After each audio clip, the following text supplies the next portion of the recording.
I'm Deepak Chopra. You're watching One World with Deepak Chopra, brought to you today from the Sirius XM studios in New York. And my very special guest this morning is Michelle King Robson. And we're going to learn a lot about the empowerment of women.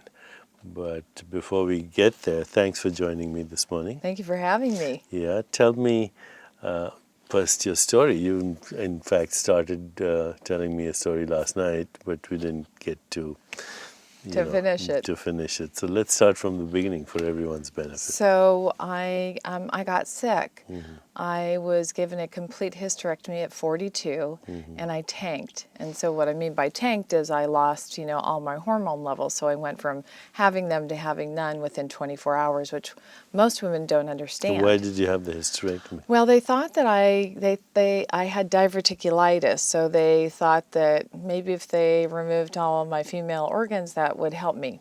That's crazy. I know, but it happens all the time. The number of hysterectomies, 650,000 hysterectomies in the United States every year that are unnecessary. The numbers now dropped to 550, thank goodness. And a while back, I read that the maximum number of hysterectomies were in, of all places, the state of Maine, just because they had more gynecologists there. And so wherever you have a concentration of gynecologists, you have more hysterectomies. Yes. Like wherever you have a concentration like Beverly Hills of cardiac surgeons, you have more bypasses. Okay. Has nothing to do actually, or very little to do with what the patient needs. Exactly. It is, it's like you go to a baker, they'll sell you bread. You go to a gynecologist, he'll sell you a hysterectomy. Sorry for interrupting. No, but it's so absolutely true. And I think what happens with women and what happened, with me is I didn't advocate for myself.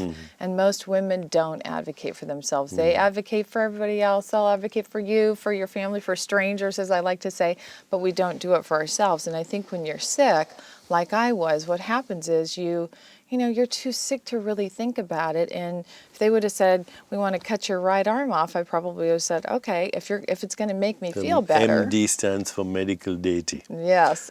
And you better listen to the God, Exactly. And I think that, we call it practice because they're kind of practicing on us, right?